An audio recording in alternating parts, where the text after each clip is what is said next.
विशिष्ट आलमे दीन हजरत मौलाना कारी अलाउद्दीन साहेब मंचे उपविष्ट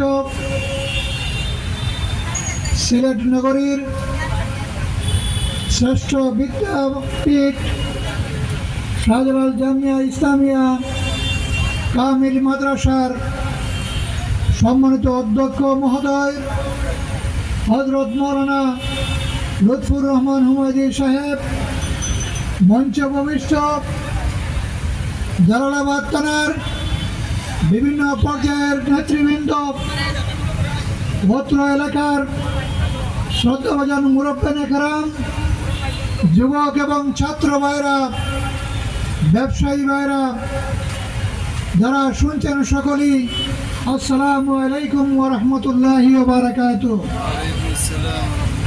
আমি শুরুতেই মহান মাবুদের দরবারে সেজদাবনত মস্তকে কালেমাতুল শুকর আদায় করছি যে আল্লাহ রাব্বুল আলামিন আমাদেরকে দীর্ঘ 15.5 বছর পর এইরকম একটি উন্মুক্ত ময়দানে আল্লাহর এই বিশাল আকাশের নিচে জমিনের উপরে কোরআন এবং সুন্নাহর কথা বলার, আল্লাহ রসুলের সিরাতের উপর কথা বলার যে সুযোগ করে দিয়েছেন, এই জন্য মাবুদের দরবারে আমরা সকলেই কালেমাতুল শুকর আদায় করি। সবাই বলি আলহামদুলিল্লাহ। সম্মানিত মুরব্বিয়ানে কেরাম, যুবক ভাইরা, সিরাতুন নবী সাল্লাল্লাহু আলাইহি সাল্লাম সম্পর্কে মুআজ্জিজ উলামায়ে কেরামগণ অত্যন্ত সুন্দর আলোচনা পেশ করেছেন, বক্তব্য রেখেছেন। আমি ভিন্ন কিছু বিষয়ে আপনাদের দৃষ্টিপাত করতে চাই। বিগত 15.5 বছর আমরা এক জগদ্দল স্বৈরাচারী শাসনের নির্যাতিত নিপীড়িত অবস্থায় আমাদের দিন এবং রাত অতিবাহিত হয়েছে। ফ্যাসিবাদী এই শাসন ব্যবস্থা, আওয়ামী দূষরেরা প্রশাসন যন্ত্রকে ব্যবহার করে মানুষের উপর নির্যাতনের স্টিম রুলার চালিয়েছিল। সেই সমাজে কথা বলার কোনো অধিকার ছিল না। এইরকম উন্মুক্ত জায়গায় কুরআন হাদিসের কথা বলার কোনো সুযোগ ছিল না।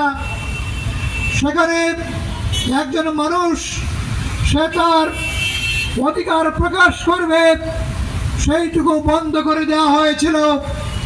এমনি অবস্থায় গত জুলাই মাসে ছাত্রদের আন্দোলনের মধ্য দিয়ে এবং ছাত্র জনতার সম্মিলিত প্রচেষ্টার মাধ্যমে এই ফ্যাসিবাদী আওয়ামী দুঃশাসন থেকে জাতি মুক্তি পেয়েছে।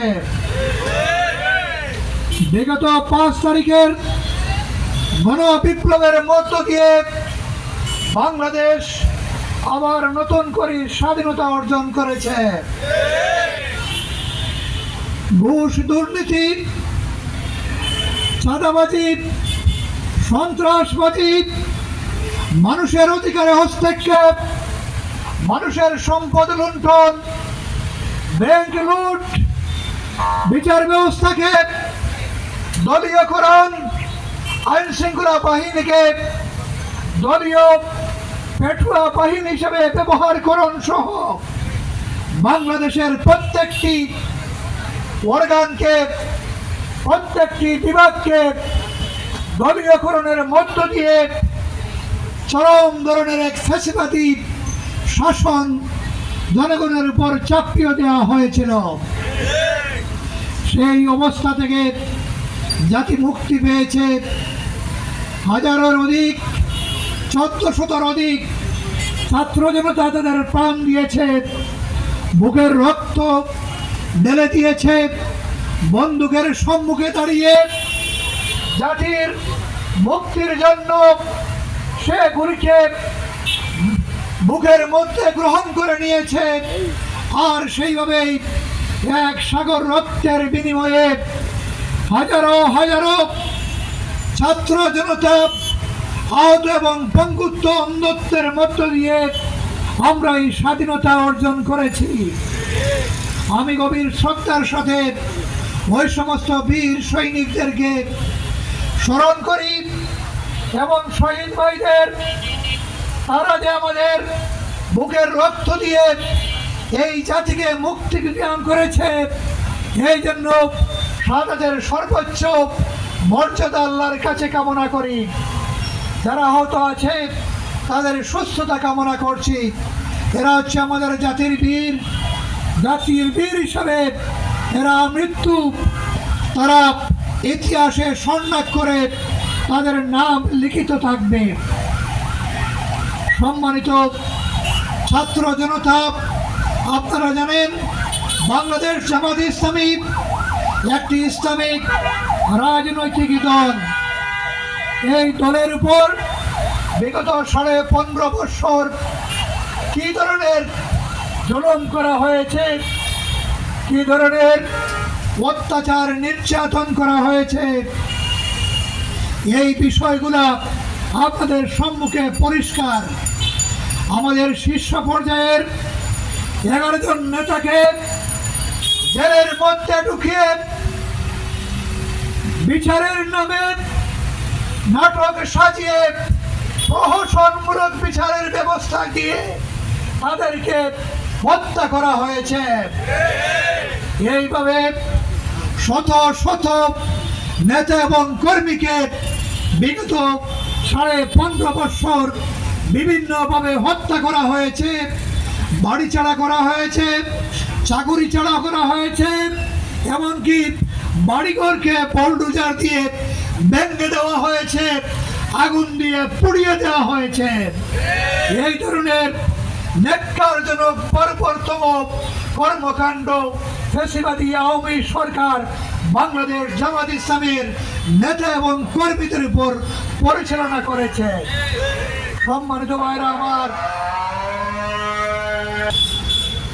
বিগত সময়ে বাংলাদেশ জামাত ইসলামীর উপরে যে সীমাহীন জুলুম করা হয়েছিল তার অল্প খণ্ড অংশ আপনাদের সম্মুখে তুলে ধরলাম।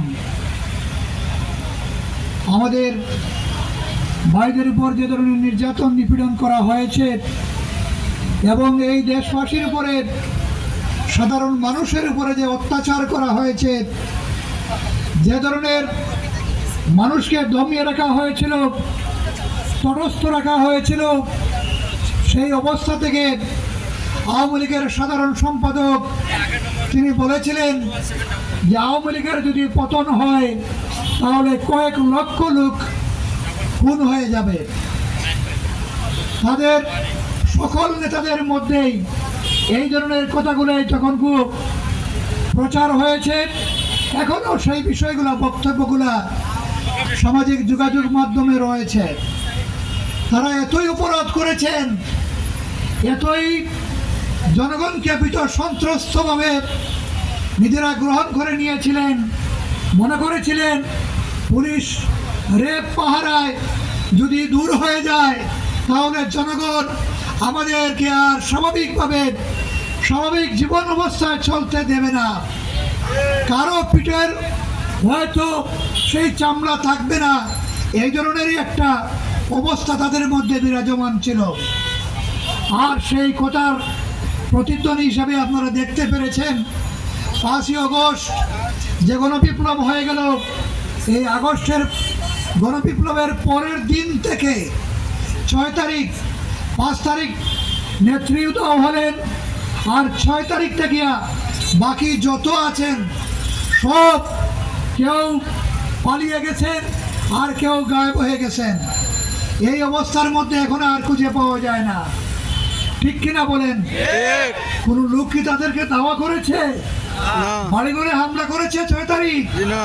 আর তো হয় নাই। তাহলে তো ভয় কিসের জন্য? এই জন্যই নিজেরাই নিজেদের অবস্থা বুঝতে পেরেছেন যে কি পরিমাণ অপরাধ করেছেন, কতটুকু ওনারা ক্রিমিনাল হিসেবে সমাজে নিজেদের হিংস্র চেহারা প্রকাশ করেছেন, তার ভয়েই এখন পালিয়ে গেছেন এবং আত্মগোপনে রয়েছেন। ঠিক কিনা? সম্মানিত ভাইরা, আমরা বিশ্বাস করি এই রাষ্ট্রটা আমাদের, এই রাষ্ট্রটা সকলের, এই রাষ্ট্রটাকে গড়তে হবে। বিগত দিনে সরকারের পরিবর্তন হয়েছে, নেতা নেত্রীর পরিবর্তন হয়েছে, কিন্তু মানুষের কোনো ভাগ্যের পরিবর্তন হয় নাই। চাঁদাবাজি বন্ধ হয় নাই, দুর্নীতি বন্ধ হয় নাই, সেই সন্ত্রাস বন্ধ হয় নাই, প্রশাসনকে দলীয়করণ করা বন্ধ হয় নাই, মানুষ তাদের অধিকার খুঁজে পায় নাই। একের পরিবর্তন হয়েছে, আরেকজন নতুন করে আবির্ভূত হয়েছেন, কিন্তু মানুষ যেভাবে আগেই ছিল সেভাবেই থেকে গিয়েছে। এইভাবেই আমাদের দিন অতিবাহিত হয়ে চলছে। এখন এই আগস্ট বিপ্লবের মধ্য দিয়ে জনগণ এবার পরিবর্তন চায়, এমন একটি ব্যবস্থা চায়, এমন একটি সমাজ চায়, এমন একটি রাষ্ট্র চায় যে রাষ্ট্রে চাঁদাবাজি থাকবে না, যে রাষ্ট্রের কোনো অফিস আদালতে ঘুষ বাণিজ্য চলবে না, যে রাষ্ট্রের মানুষ নিরাপদে তার ব্যবসা করতে পারবে, সে তার চাকুরি করতে পারবে, তার মেধার ভিত্তিতে চাকুরি পাবে, তার নৈতিক এবং মৌলিক মানবিক যে অধিকার রয়েছে অধিকারের প্রয়োগ করতে পারবে। এই ধরনের স্বপ্ন নিয়ে মানুষ আগামী দিন গড়তে চায়, একটি রাষ্ট্র দেখতে চায়, একটি সমাজ দেখতে চায়। সম্মানিত ভাই সব, এই সমাজ যদি সত্যিকার অর্থে নিয়ে আসতে হয়, আপনারা দেখেছেন আমাদের এই বর্তমান অন্তর্বর্তীকালীন সরকার সংস্কার জন্য হাত দিয়েছেন। 6টি বিষয়ে ওনারা সংস্কার করার জন্য কমিটি গঠন করেছেন। আমরা সেটাকে সাধুবাদ জানাই, আমরা সেটাকে স্বাগত জানাই। তবে আমাদের সন্দেহ রয়েছে, যারা সংস্কার করবেন ওনাদের আগে ব্যক্তির সংস্কারের প্রয়োজন রয়েছে। ব্যক্তি যদি সংস্কার না হন তাহলে তিনি সমাজের রাষ্ট্রের সংস্কার করতে পারবেন না। যে ব্যক্তির মধ্যে আল্লাহর ভয় নেই, আখিরাতের জবাবদিহির এই অনুভূতি নেই, সেই ব্যক্তি সত্যিকার অর্থে কোনো সৎ ব্যক্তি হতে পারে না। সে সম্পদের লোভে, পদের লোভে বিভিন্ন জায়গায় হাবুডুবে খেয়ে মানুষের অধিকারকে হরণ করবে আর নিজের স্বার্থ হাসিল করে নিবে। এই অবস্থায় কোনো সেখানে সংস্কার, সঠিক সংস্কার হবে বলে আমরা সেটাকে বিশ্বাস করতে পারছি না। তারপরে অপেক্ষায় রয়েছি, দেখব সেই সংস্কার কতটুকু হয়। জাতি সংস্কার চায়, আমরাও সংস্কার চাই, এবং সেই সংস্কারের মধ্য দিয়ে জাতি একটি নতুন দিগন্তের দিকে চলবে, এটাই জাতি প্রত্যাশা করে। সম্মানিত ভাইরা, সত্যিকার অর্থে যদি সমাজের সংস্কার করতে হয়, রাষ্ট্রকে যদি সংস্কার করতে হয়, তাহলে আল্লাহ রসুলের আদর্শের দিকেই ফিরে আসতে হবে। আল্লাহ রসুলের আদর্শের আলোকে একটি সমাজ এবং রাষ্ট্র গড়ে তুলতে হবে। আল্লাহ রসুলের আদর্শের ভিত্তিতে এই সমাজের প্রতিটি মানুষকে গড়ে তুলতে হবে। তখনই সত্যিকার অর্থে এই সমাজের সংস্কার সাধিত হবে। মানুষের স্বপ্নের সেই বিষয়টা বাস্তবে রূপ পাবে, নতুবা স্বপ্নই থেকে যাবে, কিন্তু কোনোদিন সেটা বাস্তবায়ন হবে না।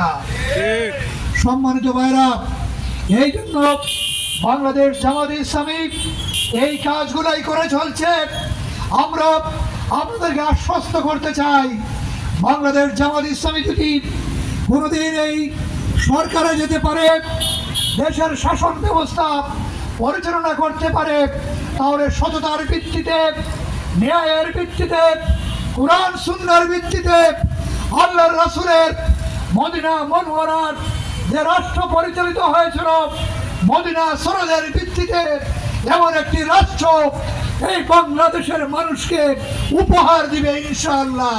ইনশাআল্লাহ এই রাষ্ট্র মানুষ সেখানে তার নির্বিঘ্নে ব্যবসা করতে পারবে, চাকুরিতে থাকতে পারবে, নারীরা নির্বিঘ্নে তার ইজ্জত নিয়ে সে চলাফেরা করতে পারবে, সর্বাবস্থায় একটা শান্তি বিরাজমান হবে ইনশাআল্লাহ। এই ধরনের রাষ্ট্র প্রতিষ্ঠার জন্য জামাত কাজ করে যাচ্ছে, আপনাদেরকে জামাত ইসলামীকে এই ধরনের একটি সুন্দর সমাজ প্রতিষ্ঠার আন্দোলনে শরিক হওয়ার জন্য উদাত্ত আহ্বান জানাচ্ছে। এবং আমাদের এই গঠনমূলক আল্লাহ রসুলের আদর্শের ভিত্তিতে সমাজ সংস্কারের যে কাজ শুরু হয়েছে, যে আন্দোলন শুরু হয়েছে, যে সংগ্রাম শুরু হয়েছে, সেই সংগ্রামের সক্রিয় সহযোগী হিসাবে, সেই সংগ্রামের সক্রিয় বিপ্লবী কর্মী হিসাবে আপনাদেরকে আমরা আমাদের পাশে পেতে চাই, এই প্রত্যাশা রাখি। আমরা যদি সকলে কাঁধে কাঁধ মিলিয়ে দেশ গঠনে আত্মনিয়োগ করি, দ্বীনের ভিত্তিতে, কুরআন এবং সুন্নাহর ভিত্তিতে, আল্লাহ রাসূলের আদর্শের ভিত্তিতে একটি সমাজ প্রতিষ্ঠার জন্য যদি আমরা এগিয়ে আসি, তাহলে এই বাংলাদেশে অবশ্যই ন্যায় এবং ইনসাফের ভিত্তিতে একটি বৈষম্যহীন রাষ্ট্র প্রতিষ্ঠিত হবে ইনশাআল্লাহ। সেই রাষ্ট্র প্রতিষ্ঠার আন্দোলনে, আগামী দিনের আন্দোলন সংগ্রামে আপনাদের সক্রিয় অংশগ্রহণ প্রত্যাশা করে আমার বক্তব্য এখানে শেষ করছি। বাংলাদেশ জিন্দাবাদ, বাংলাদেশ জামাত ইসলামী জিন্দাবাদ। আজকের এই সমাবেশে আপনারা কষ্ট করে উপস্থিত হয়েছেন, এই জন্য বাংলাদেশ জামাত ইসলামীর পক্ষ থেকে আপনাদেরকে মোবারকবাদ জানাচ্ছি, অভিনন্দন জানাচ্ছি, কৃতজ্ঞতা প্রকাশ করছি। আসসালামু আলাইকুম ওয়া রাহমাতুল্লাহি।